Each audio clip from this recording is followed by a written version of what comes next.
I came to the realization that I needed to network and do informational interviews. I knew nothing about the professional world. All I knew was sports. So the first thing that I did was I networked with every single person in the athletic department at USF, which ultimately got me working in 3 different departments at the same time, which was hectic. But it taught me that it's equally as important to learn what you do want to do from what you don't want to do. So what you just heard there was Lariel Powell, one of Entelo's phenomenal enterprise SDRs. She's going to be joining us to go over her experience as an NCAA collegiate athlete, playing D1 basketball, traveling across the country, and then what it was like becoming a professional and getting into sales, ending up here at Entelo. This is Sean Simmerly, joined by my amazing co-host, Britt Ryan. Britt, how's it going? It's going great, Sean. I'm so glad. Happy New Year. I know. It's been so long since we last did this. It's been very long. I'm feeling good. I apologize, listeners, but now that we are situated into the new year and getting back into it, we're excited to just keep pumping them out to you. So this first one's excited. Get ready and we'll get going here on Hiring on All Cylinders. Do you want to add value to your business, or do you want to just be this administrative person? And often if you look at your talent team and the caliber of talent in your company, they correlate. You could hire the best person for the job if they were in your candidate pool. All these individual employees, one by one, together, their voices all come together to articulate the culture of the company.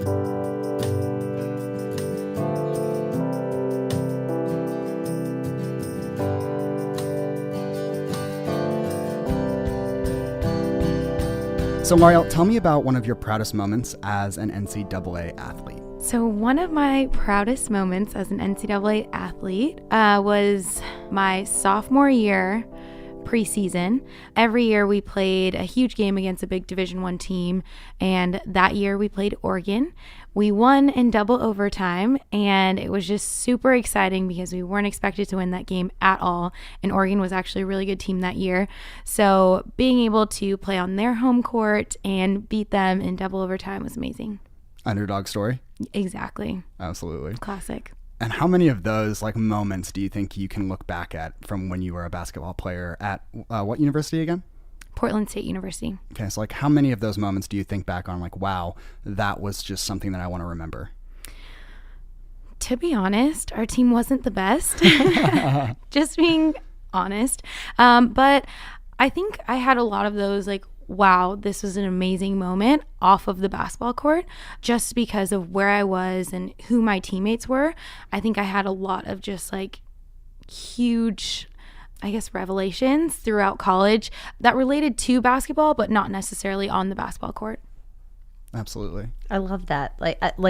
I'm so impressed with your perseverance. And so I appreciate even more when you're well, we weren't the greatest team, because when you go through struggles, you also learn a tremendous amount about yourself. And so, I wonder also, as you started to realize that college was going to be ending, what was the next thing for you? Were you going to transition to continue playing basketball, or how did you go through that whole discovery process, and what was the result?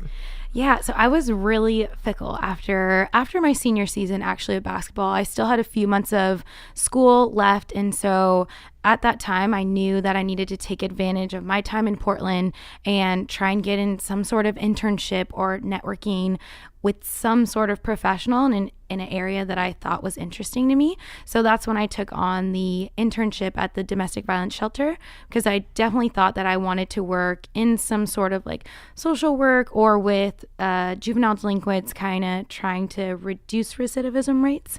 But at that point, I was just exploring. I didn't know what my options were. I didn't know where my degree would take me. So after doing that internship with the domestic violence shelter, I was okay, I miss sports way too much.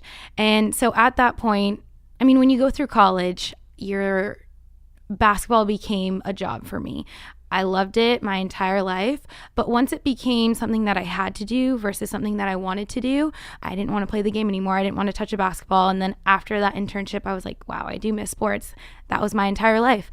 So after that, after the internship, and I realized I think I want to move back to California, I started looking up grad programs because I knew with my degree, I wouldn't be able to get a job in sports. So looked up the program at USF. I also looked up the program at Long Beach and decided that I think it was time for me to just live at home, be back in the city that I love so much. And so I applied for the University of San Francisco's sports management program, got into the program, and was super excited. I mean, I think that was probably the best decision of my life to get into that program. But yeah, that's kind of where my thought process was as I was nearing graduation, and I was just like, I have no prior experience. I don't know what to do with my life. You'll figure it out. Yeah. So another question around that, right? Yeah. So you went to grad school, and I don't know that my GPA would have allowed for me to pick any grad school and get in. Hey, I'm calling a spade here. And I did some sleuthing around on you, Lariel, and you are a pretty good student. So you had some pretty rock star grades, and I'm just curious. I think she's blushing a little bit right now. A little bit, yeah. Okay, all right. I know. Thank you. But again, I mean, that's no small feat to have a full-time job in being an athlete in college and also take the time to study. What were some of the things that you attributed to your being able to be successful at both? Luckily, I think my family is what gave me the foundation to be a student first and then an athlete. Throughout high school, I was fortunate enough to go to a private high school in Oakland that was college preparatory, so it really prepared me to be able to multitask and play sports and also focus on my academics. Luckily, our high school team did really well as well, so we were always in the state tournament, always in or state championships, always in tournaments every single weekend. So I knew how to time manage between sports and academics. But yeah, throughout college, they make it mandatory. If you don't make grades, you're not going to play basketball. And I was there for one reason, to play basketball on a full scholarship. So I had to make sure that my grades were maintained. I think nearing my senior year, I came to realize that if I'm going to be given 4 years of free education, what am I going to do with it? At least try and do as best I can in all my classes. I love that. And I think kind of like looking at it from, I guess, a manager's lens, we always talk about kind of like your first priority, like your first responsibility, at Entelo. It might be as a salesperson closing a certain amount of quota, as a recruiter getting a certain number of hires, but it's always about prioritizing those responsibilities. You have that priority, right? So being a student first and then an athlete, but encouraging people to be able to have multiple responsibilities and explore things that get them excited. I think you need to be able to have that prioritization ability, which sounds like you did. Do you think that was specific to, do you think that, I guess that is a trait that you oftentimes see in athletes, the ability to kind of prioritize because of the demands of a college level athletic endeavor? Absolutely. I think prioritization is probably the number one thing that you learn as a freshman coming straight out of high school as a young adult into adulting, living on your own, having this schedule that's like weights at 6 a.m., practice after that for 3 hours, go sit in class for 3 hours, get your homework done, and then, guess what? At 10 p.m. we're traveling to Hawaii or we're traveling to Montana. So you learn that really early on, and I think it's heavily reliant on the coaches and the athletic department that you have behind you. I think when student athletes decide which college they want to play, whatever their sport is, it's really hard to know that up front. Like if your athletic department doesn't preach student before athlete, it's really easy to get all consumed in your sport and pick a degree that maybe won't help you after you graduate college, because ultimately sports ends at some point in your life. So what are you going to do with this degree that you have? And if you don't take advantage of that while you're going through school, I just think it's, And so picking a program based on the athletic department, would you draw a parallel there between picking a company based on management and leadership? Absolutely. I see what you did there. I know, right? I nice like that. Pivot, Sean. Thanks. I've been working really on that one. Yes, absolutely. I think for me personally, I was super excited to get a job in tech when I first started working at Yelp, which was a really great experience, and I learned a lot. But I don't think I did the research enough to see how they develop their team, how their managers were. How often do you meet and have one-on-ones? Do you care about professional development? And when I came to Entelo, I got an immediate sense of that with every single manager that I met with and my colleagues as well. So, yeah. Making me blush. I know. Well, we're so thrilled to have you here, honestly. And I've had the chance to work with you and travel with you a bit and share some stories. So, one of the things that I think is so interesting is that we, our listener base for the most part is people from the recruiting world. And when I first you had said to me, well, yeah, like I played basketball. I was like, oh, okay. Like I played tennis. That's cool. And then I see this article come out from the NCAA and I was really impressed. I'm trying to make her blush again. I know. But one of the things that you really talked about was like kind of your journey to getting into tech sales and being dedicated and goal oriented and having grit and having like all of these transferable skills. And so I'm really interested in how you figured that out for yourself and then how you ultimately define sales. And then I guess I'll flip it and also ask you, like, now as you're trying to guide people around what they're looking for, like, what would you tell recruiters? Like, how do you find that golden, candidate that's got so much potential but doesn't have a really rich, resume yet? Sure. Okay, loaded question. I know. So I guess I'll start with the first one. So for me, I think my journey started, I came to the realization that I needed to network and do informational interviews. I knew nothing about the professional world. All I knew was sports.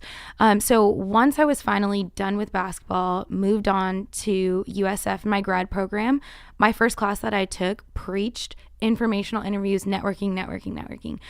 So the first thing that I did was I networked with every single person in the athletic department at USF, which ultimately got me working in 3 different departments at the same time, which was hectic. But it taught me that it's equally as important to learn what you do want to do from what you don't want to do.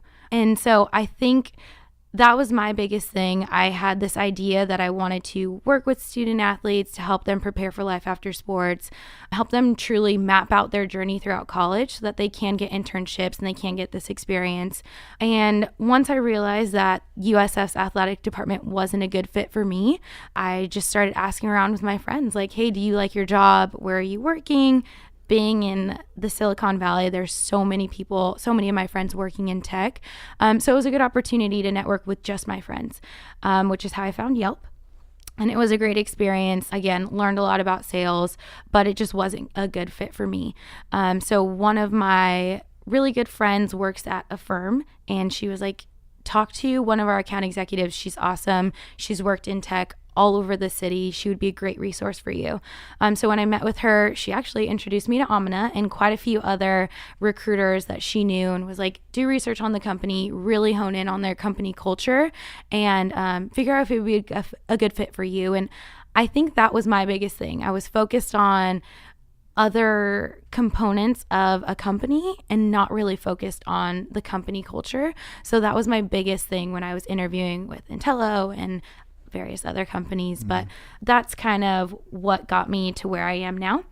And as a recruiter, I feel like if you were prospecting and trying to find, for example, an SDR for your company, I would say going on college campuses and maybe even hosting panels or events specifically with student athletes, because they just don't have the time to attend the career fairs or things like that normal students do have the time to attend because we're traveling Wednesday to Sunday every other week.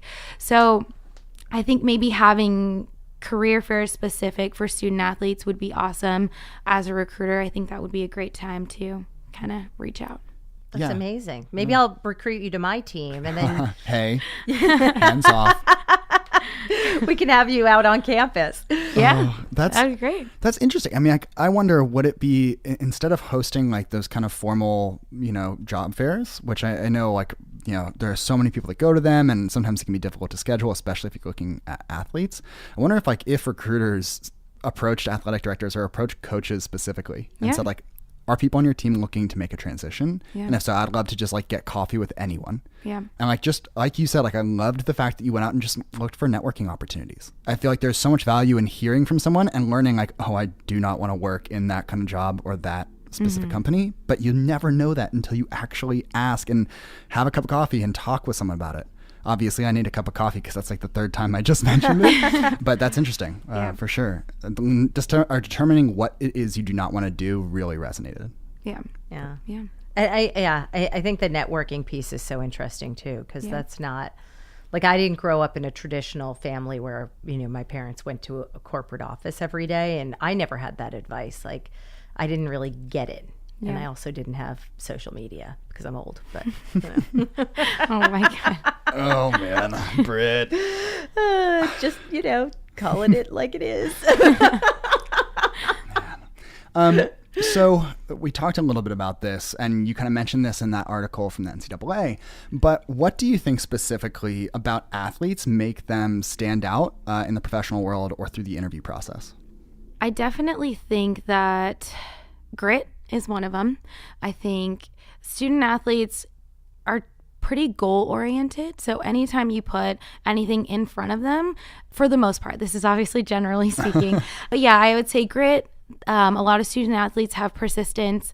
I think, they're goal oriented individuals. They know that in order to make it to where they did within their sport, they had to train after hours. They didn't just do what was required during the time that they had at practice. They went outside of that and continued to work on their skill and their craft. And I think that is a huge positive trait to have in the working world or in the corporate world. You had to lose too. Yeah, right? Absolutely. Yeah. I another thing that I read in your article, but I thought that was like a really interesting thing, that was something that also helped prepare you specifically for a career in sales, because not every person you prospect is going to be warm and welcoming and have a conversation with you. And I think that was just a great point about you're not going to win every game, and kind of recovering from that and getting back out there and doing it all over again. Absolutely. It takes courage. Yeah, for sure. Yeah. I guess if you could have known what you know now, what might have you done differently throughout your either collegiate career as an athlete or even that initial foray into the professional world? Like, what would you have changed? Something that I would have changed would be to network a ton more with our boosters and donors at Portland State. Ultimately, a lot of the boosters and donors specifically at Portland State had a lot of connections in the corporate world out in Portland. That makes sense. Yeah, which could have been, not that I was looking for a job or anything right out of college, but just to be able to network and be able to have someone at a company that, hey, can I do an informational interview? Hey, your company looks cool in X, Y, and Z. Would you mind if we grabbed coffee sometimes?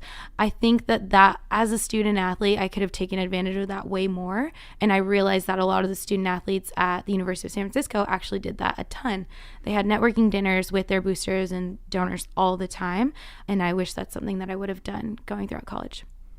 It's something I've never really thought about, but it makes total sense. It does. It makes complete and total sense. I think that's really interesting. There were a couple of really good nuggets. I think that one with, going out to the boosters, and then for me, it was learning about what it isn't a fit, like what is not a fit. And you learn that through, again, like, it might not be that you were going out to get a job with those, like if you could have gone back and met with boosters more often, it might not have been that you were like, yes, I want to be a salesperson. Right. But it's through those conversations that you're like, ooh, okay, maybe fintech isn't for me. Or, all right, maybe finance or healthcare, whatever it is. You learn about the stresses and the troubles and the successes in each of those industries and professions that you don't get if you're just going to practice. Yeah. It's so easy to be tunnel visioned. And again, I think it goes back to that prioritization aspect. You understand and you're interested in exploring, but you have an end goal that's kind of, this is my primary responsibility, and then everything else after that. But you have to be able to go out and explore. Yeah, for sure. And I remembered my other thing. Here it is. I know, right? But it was your advice to recruiters. I actually think that there could be tremendous value into looking at building relationships. I think so often when you think about recruiting or university recruiters, it's about developing relationships with professors. So if you're not going the traditional route of the job fair, how else are you getting in? And I honestly, in my entire recruiting career, have never had anyone say to me, you should think about connecting with coaches. Because, especially to your point, the athletes are traveling and they don't get the ability to get put in front of companies the way that a student who doesn't have such a hectic schedule might. Yeah. And it's interesting. The university, or Cal, one of my best friends, works for the academic support department with student athletes in particular. And what he does actively is puts on panels and seminars with professionals in the corporate world and brings them in for student athletes to have like Q&A or just one-on-one time to network and be able to have informational interviews just a few hours out of the night. And there's obviously food, and it's just like it's a light environment, but it's just a nice time for them to be able to come in and network and meet with people and ask questions that actually matter for their life after they're done. That's great. Yeah. You'll have to introduce us. Yeah, I will. So what are some of the things? It could be going out and networking. It could be, waking up at 6 a.m. to do weights. I'm not sure. What have you taken from your time as an athlete that you apply daily as an enterprise SDR here at Entelo? I think honestly, one of my best traits that I've learned from being a student athlete is being a good teammate. I think my role as an SDR can only go so far, right? Everyone can do the ins and outs of being an SDR. We can all email, we can all call, we can be determined and set our schedules to how we want to map out our day. But I think if you have a genuine interest in making sure that the team as a whole is successful, there's a different type of gratification that comes from that. And I find a ton of joy in that. And I think I was that type of teammate on my team where I was the girl who would wait and rebound for you to shoot 50 free throws because you went 2 for 6 the game before. So I think being a great teammate is all encompassing of who you are as a professional. And I definitely think it boils over to who you are in your personal role as well. So I think being a good teammate is probably one of the best things I've learned from playing college basketball. That's awesome. Well, I couldn't agree more. We're thrilled to have you on the team at Entelo, and I think Sean would certainly agree that you're a great teammate. Oh yeah, you're not allowed to have her, Britt. She's mine. I'll just borrow her. Okay.